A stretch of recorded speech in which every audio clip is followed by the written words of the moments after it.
Next ratio है creditor turnover ratio, लेनदार आवर्त अनुपात।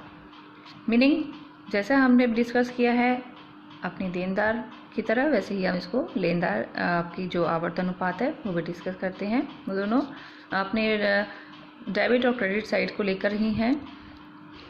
जैसे आपने देनदार टर्नओवर रेशो की तरह ही आपको क्रेडिटर टर्नओवर रेशो की गणना करनी है और आपको क्रेडिट क्रय एवं व्यापारिक लेनदारों के मध्य संबंध स्थापित करना के लिए किया जाएगा इस रेशो का प्रयोग। अब जैसे आप उधार माल बेचते हो वैसे खरीदते भी तो हो, ठीक है। संस्था उधार माल खरीदती है और बेचती भी है, दोनों ही काम करने पड़ते हैं संस्था को। सारा काम वो कैश में नहीं कर सकती है।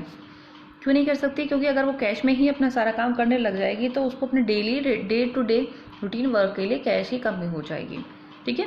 तो वो कुछ माल उधार बेचती भी है तो उसी तरह कुछ माल उधार खरीदती भी है। ये रेशो आपकी उधार क्रय यानी कि क्रेडिट परचेज के भुगतान में लगने वाले समय को प्रदर्शित करता है। जैसे आपने उधार माल लिया है तो आप कितनी जल्दी यानी कि आपकी जो संस्था है कितनी जल्दी अपना उधार क्रय किए माल का पेमेंट कर देती है। Competition formula, credit turnover ratio, net credit purchase, average payables और नेट परचेज या क्लोजिंग पेबल, ठीक है। क्योंकि हम पहले डिस्कस कर चुके हैं डेटा टर्नओवर रेशो में इसी तरह ही है आपका क्रेडिटर टर्नओवर रेशो। नेट अगर दे रखा है तो that is well and good for the company and for you also, that because you are solving the question. अगर नहीं है तो आप नेट परचेज भी ले सकते हो, क्लोजिंग पेबल भी ले सकते हो। एवरेज पेबल्स आप कैसे निकालोगे? वही तरीका है, opening creditor plus bills payable, closing creditor plus bills payable. Interpret कैसे करोगे आप? ऊंचा लेनदेन आवर्त अनुपात यानी कि आपका जो हाई क्रेडिटर टर्नओवर रेशो शीघ्र भुगतानों को प्रदर्शित करता है, जबकि नीचा लेनदार आवर्त अनुपात भुगतानों में देरी को प्रदर्शित करता है। जितनी जल्दी अगर आपकी ये रेशो हाई है, अप है, तो इसका मतलब है जितनी कि आप बहुत जल्दी अपने जो उधार माल है उसकी पेमेंट कर देते हो, और जितना कम है that means you are taking more and more time to pay your credit purchase. तो आप बहुत ज़्यादा टाइम ले रहे हो, जो कि एक अच्छा सूचक नहीं है।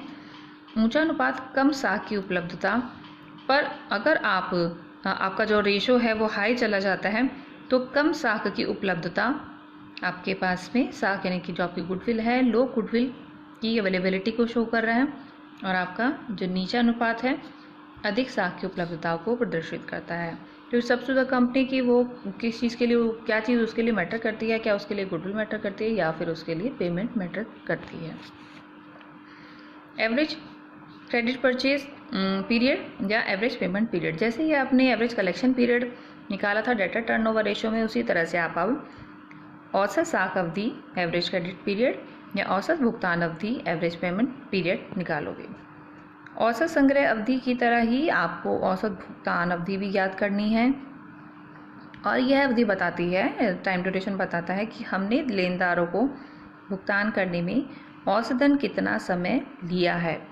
जैसे हम चाह रहे कि हमारा सामान जो बेचा है उसकी पेमेंट हमको बहुत जल्दी मिल जाए, इसी तरह हमसे भी यही आशा की जाती है अगर हम उधार माल खरीद रहे हैं तो हम भी बहुत जल्दी उसको पेमेंट कर दें, ठीक है। फॉर्मूला दे रखा है, average payables into number of months और डे इन अ ईयर, वही सेम, क्योंकि तीनों आपके चाहे स्टॉक टर्नओवर रेशो है, चाहे आपकी डेटा टर्नओवर रेशो है, चाहे क्रेडिटर टर्नओवर रेशो है, ये चीज़ सेम ही है। नंबर ऑफ मंथ्स और day is in a year, कि आप कितने दिन लगते हैं या कितने महीने लगते हैं एक साल में भुगतान करने के लिए, डिवाइड कर दोगे credit purchase for the year, या फिर आप ऐसे भी कर सकते हो मंथ्स और days in a year creditor turnover, ठीक है। दैट मीन्स जो आपकी क्रेडिटर टर्नओवर रेशो आई होगी, जैसे आपकी डेटा टर्नओवर रेशो निकाली थी, आपने निकाल लिया है। अगर आपके पास क्रेडिट परचेज नहीं है, ठीक है, नहीं है, क्यों नहीं है? क्योंकि इस क्रेडिट परचेज को लेकर तो आपने यहाँ पर भी क्वेश्चन सॉल्व कर लिया है, क्रेडिटर टर्नओवर रेशो, तो आप इस रेशो का भी यूज़ कर सकते हो अपनी एवरेज पेमेंट पीरियड निकालने के लिए, ठीक है। क्लियर है?